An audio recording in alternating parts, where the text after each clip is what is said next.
이 시간 함께 보실 하나님의 말씀은 잠언 6장 16절부터 19절까지의 말씀입니다. 여호와께서 미워하시는 것 곧 그의 마음에 싫어하시는 것이 예를 곧 가지이니 곧 교만한 눈과 거짓된 혀와 무죄한 자의 피를 흘리는 손과 악한 계교를 꾀하는 마음과 빨리 악으로 달려가는 발과 거짓을 말하는 망령된 증인과 및 형제 사이를 이간하는 자이니라. 아멘. 우선 본문 16절을 다시 한번 읽어보겠습니다. 여호와께서 미워하시는 것 곧 그의 마음에 싫어하시는 것이 17가지이니. 우리는 누군가의 습관이나 행동을 볼 때 눈살이 찌푸려질 때가 있습니다. 다른 사람은 크게 싫어하는 행동이 아니더라도 나는 그 점이 크게 느껴져서 싫습니다. 우리의 호불호는 때로는 공정하지 못할 때가 있습니다. 그러나 오늘 말씀은 지극히 공정하신 우리 하나님께도 특별히 싫어하시고 미워하시는 사람이 있다고 말씀합니다. 그들이 어떤 사람들인지를 17절부터 살펴보겠습니다. 곧 교만한 눈과 거짓된 혀와 무죄한 자의 피를 흘리는 손과. 첫째로 주님이 싫어하시는 사람은 교만한 눈을 가진 사람입니다. 사람이 교만하면 그의 눈에서부터 드러납니다. 사람을 위아래로 훑어보는 사람, 경멸하는 눈빛, 그럴 줄 알았다는 듯이 비웃는 얼굴은 이들의 특징입니다. 이처럼 교만한 사람에게는 진실한 친구나 동료가 있을 수 없습니다. 그들은 사람을 사람으로 대하지 않고 언제나 이용 대상으로 보기 때문입니다. 사람은 잘 모를 수 있습니다. 교만한 눈빛을 가진 그 사람의 나쁜 점을 매력으로 여기는 사람도 있을 수 있고, 비열한 사람을 전혀 알아보지 못하는 어리석은 사람도 있게 마련입니다. 하지만 주님은 그가 얼마나 교만한지 아십니다. 둘째로 하나님이 미워하시는 사람은 거짓된 혀를 가진 사람입니다. 사기꾼을 말하는 것이 아닙니다. 진실성이 없는 사람을 말합니다. 그는 하나님에 대한 것이나 진리 또는 거룩한 삶 등에 대해서 전혀 흥미를 보이지 않습니다. 언제나 진실은 하나님에게서 나오고 진리를 인정하는 가운데 나오며 거룩한 삶을 사모하는 자의 입술에서 나옵니다. 하지만 이 사람은 눈에 보이지 않는 세계에 대해서는 아무런 관심이 없습니다. 그러니 그의 혀에서 진실이 나올 수가 없는 것입니다. 셋째로 주님이 싫어하시는 사람은 무죄한 자의 피를 흘리는 사람입니다. 순진한 사람을 등쳐 먹으면서도 그것을 자신의 꾀라고 자랑하는 사람을 주님은 싫어하십니다. 나와 내 가족만 아니라면 어떻게 되어도 좋다는 사람을 주님은 싫어하십니다. 이런 사람이 음식 장사를 하면 자신이 먹는 것만 아니라면 괜찮다며 몸에 안 좋은 것들을 아무 거리낌 없이 집어넣습니다. 이런 사람이 교사를 하면 어린 학생들을 노리게 삼아서 불건전한 말을 아무렇지 않게 내뱉습니다. 이런 사람이 지도자가 되면 자신의 명예를 지키기 위해서 아랫사람을 마구 이용합니다. 본문 18절에도 하나님이 싫어하시는 사람들이 나옵니다. 악한 계교를 꾀하는 마음과 빨리 악으로 달려가는 발과. 네 번째로 주님이 싫어하시는 사람은 전문적으로 악을 행하는 사람들입니다. 그들은 악한 계교를 날마다 궁리합니다. 앉을 때나 일어설 때나 어떻게 하면 악을 행할 수 있을까를 연구합니다. 이 세상에는 분명히 이렇게 악마 같은 사람들이 존재합니다.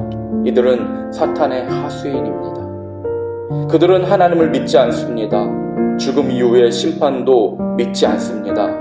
그들이 살아가는 이유는 오로지 악을 행함으로 얻는 이득과 악행을 벌일 때의 짜릿함 때문입니다. 우리는 이런 사람들과는 마주치지도 말아야 합니다. 데살로니가전서 5장 22절은 분명히 말합니다. 악은 어떤 모양이라도 버리라. 청년 요셉이 음녀인 보디발의 아내가 유혹할 때 자리를 피한 것처럼 마귀의 하수인을 만나면 무조건 피해야 합니다. 그것이 지혜입니다. 그럼에도 어떤 사람들은 그들과 관계를 맺어도 자신은 영향받지 않을 것이라고 자신합니다. 이는 지극히 어리석은 생각입니다. 아브라함의 조카 롯도 소돔성에서 자신은 물들지 않으리라 자신하며 그 성으로 들어갔습니다. 하지만 베드로후서를 보면 그들의 음란한 행실로 말미암아 고통을 당했다고 기록하고 있습니다. 결국 롯은 악한 자들의 소굴에서 마음의 상처만 입고 겨우 구원받았습니다. 마지막으로 주님이 싫어하시는 사람이 19절에 나옵니다. 거짓을 말하는 망령된 증인과 및 형제 사이를 이간하는 자이니라. 살다 보면 세상에는 이런 사람도 있습니다. 그의 말이 거짓말이라는 증거가 날마다 쏟아져 나오는데도 눈 하나 깜짝하지 않고 자신이 결백하다고 주장합니다. 눈물까지 흘리며 자신의 결백을 믿어달라고 합니다. 이 정도로 말하니 사람들은 속을 수밖에 없습니다. 저렇게까지 아니라고 하니 우리가 잘못 알고 있나 보다 할 정도입니다. 그런데 이런 사람을 주님은 미워하시고 싫어하십니다.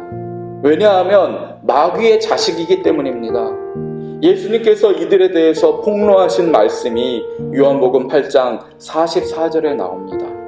너희는 너희 아비 마귀에게서 났으니 그는 처음부터 살인한 자요 진리가 그 속에 없으므로 진리에 서지 못하고 거짓을 말할 때마다 제 것으로 말하나니 이는 그가 거짓말쟁이요 거짓의 아비가 되었음이라. 예수님은 이러한 자들이 마귀의 자식이라고 말씀하십니다. 그들에게는 처음부터 진리가 들어갈 자리가 없었습니다. 진리가 없으니 삶 자체가 거짓일 수밖에 없습니다. 이러한 자들에게서 일말의 양심을 찾는다는 것은 돌에서 물을 뽑아내는 것과 같습니다. 믿는 사람들은 이러한 자들과 어울려서는 안 됩니다. 고린도 후서 6장을 보면 성경은 분명히 말씀합니다. 너희는 믿지 않는 자와 멍에를 함께 매지 말라. 의와 불법이 어찌 함께하며 빛과 어둠이 어찌 사귀며 그리스도와 벨리알이 어찌 조화되며 믿는 자와 믿지 않는 자가 어찌 상관하며 하나님의 성전과 우상이 어찌 일치가 되리요. 명철한 사람은 이러한 자들을 알아보고 경계합니다. 명철은 이러한 사람을 한눈에 알아보는 능력이며 지혜는 이와 같은 사람들을 피하는 능력입니다. 이와는 달리 미련한 사람은 이 세상의 악마를 따르는 악한 자, 하나님이 미워하시는 자들이 있다는 사실을 깨닫지 못하고 얄팍한 사랑으로 그들과 관계하다가 함께 지옥으로 끌려갑니다. 우리의 인생에서 이러한 사람들을 만나지 않기를 기도하시기 바랍니다. 그들과 어울리지 않기를 기도하시기 바랍니다. 어쩔 수 없이 그들과 상대해야 할 때는 뱀 같은 지혜와 비둘기 같은 순결함으로 이기게 해달라고 기도하시기 바랍니다. 또한 우리는 주님을 사랑하고 믿음의 자녀들을 사랑하는 빛의 자녀들을 우리의 인생에서 더욱 많이 알게 되고 사귀고 교제할 수 있기를 기도해야 합니다. 악한 자를 분별하고 선한 사람들과 더욱 가까이 하는 지혜로운 삶을 이루시기를 주님의 이름으로 축원드립니다. 아멘. 기도하겠습니다. 주님, 우리의 인생에서 악한 자들과 만나지 않는 복을 허락하옵소서. 하나님을 사랑하고 마음이 깨끗한 사람들을 더 많이 만나고 교제할 수 있는 기회를 주옵소서. 악한 자를 분별할 수 있도록 명철을 주시고 그들과 대결해야 할 때는 용기와 지혜를 주셔서 이기게 하옵소서. 세상을 이기신 예수님 이름으로 기도드립니다. 아멘.